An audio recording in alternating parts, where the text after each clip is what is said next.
I know this is important to me. Black conversation, black coffee, just us talking. But you're right. Even when I was going through that divorce issue with the violence stuff like that, um, I think I inboxed you guys on Facebook saying I'm going through this. I've gone through this. But in those 6 months, it was so much of despair and and having someone to physically talk to. I think that's different too. Having that type male conversation with another male to say I got you, whatever those words may come out.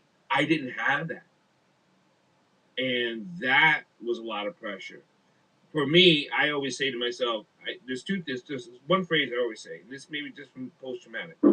I will live today. Mm. I have to say that. If I don't say that, I I think about committing suicide. I literally, if I don't say I will live today, then suicide comes up and says, really, are you really worth it? Does it really matter? Should you really go through this? All this stuff is still a shit show. Does the little stuff you do, does it really matter? So I start to question my own personal self because social systems question me, right? That's easy, right? That's what they're built for, is to question who are you to say this, right? And then you have to go defend yourself. Well, I'm this, and I've done this, and I do this, and I will do. You know what I mean? Why do I always have to get questioned when this person over here you never question? You're like, they come into the room, they're like, we ought to do this. That sounds like a great idea. You know what I mean? For you, it's like, well, who are you to say this?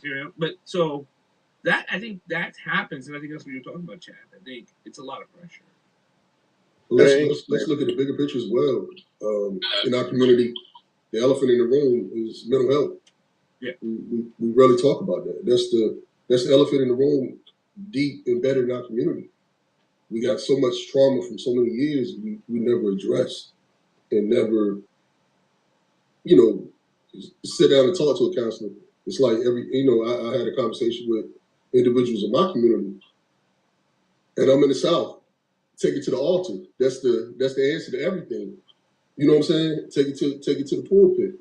And I'm like, once you leave the church on Sunday, now what? What about the other 6 days of the week? You know what I'm saying? So I'm that's just my standpoint as well. The elephant in the room with the mental health in our community and not addressing it and not seeking help and just saying, get over it or take it to the altar. What about the professionalism and trying to get on and balance ourselves out? Because, like I said, he could have had a mental health condition no one ever knew about. No one ever. I think that's the same thing that goes mental health or physical health. People just always look at men that we're supposed to rub some dirt on it and keep going. And a lot of times, we need that extra little support too. When we get sick, people in the house, they don't give a shit about it when we're going to get healthy. They want us to keep going. They don't care if you got runny nose, sore throat, whatever. But when it comes to the kids or the wives or any of that stuff, we are the ones to put that on our back and try to make them feel better and all that kind of good stuff. But men are so different, and black men too. There's so much more. I would say times three. We got to work ourselves times three to just be out there and just promote ourselves and do those things. So if you don't have that support system, like, I think it's great that we have all of us, because I could, if I'm feeling bad, I can reach out to Paul, David, whoever, and people that understand you. But a lot of people don't have that, and they just keep pounding and pounding and pounding those pressures on you, and something's going to break sometime. It doesn't matter how damn strong you are. I think, and hear me out on this, I think we have the black man right now is a zombie. We've put our head down and we're just surviving. We're trying to get through the day. There's a lot of expectation that is placed on us. And when you get to the Deion Sanders part, then we'll go further into it. But there's a lot of outside expectation that's placed on us. But there's even more expectation that we place on ourselves. So in my instance, I need to be the doctor. I need to be the councilman. I need to be the alpha dad. I need to be the caring dad. I need to be, and it's different for every person. You are always sage on the stage, and that's it. And it would be really sad for me that to find out that Twitch didn't have a network of like-minded individuals that look like him, that he could just turn and say, I've had enough. I mean, I know if any of you got that message, it's a quick drop. Like, hey, can you give me 10 minutes? Can you, Right. you know, can you call me? Can you whatever? But I know, all of us know the more successful that you get, the more that expectation happens. Which Not is not just for your, like, from other people, but for yourself. self. Up Right. there. Yeah. He was up there. He was pinnacle. He had Ellen. He had all these people that knew who he was.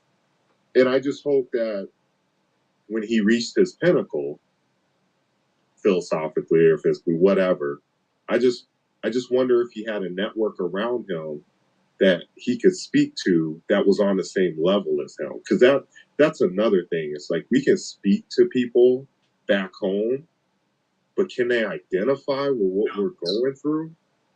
I mean, it's the weirdest thing, and it's very hard to explain. But I know you guys get it. But when I actually think black people stay broke because they're easy to identify with other people, because it is tough for you to be financially better to not feel like you just been kicked out of the fucking club. And that's education as well. Yeah. Oh my God, that's our children as well. Like you see that all the time. It's like, what's the problem? Well, you have to understand that there's a different expectation on that child, especially, when I talk to groups in North Dakota, you have to understand that there's a different expectation on that child. That child is not from the Midwest. That child's from Ghana, Liberia, Chicago, South Africa, whatever.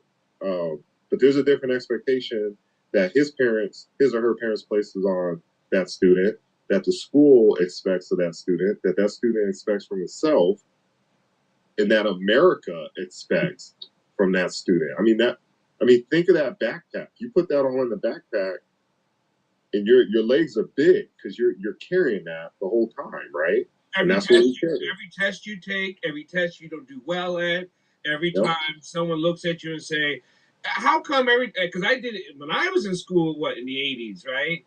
I never expected that from you, Paul.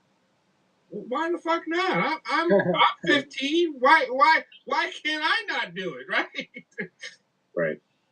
And we see it in Chad's case of the community in his experience versus my case in the community and my experiences. And I have to often explain that to people that we don't carry the same backpacks. It's heavy as shit for both of us, but we don't carry the same backpacks. Like, he's from here.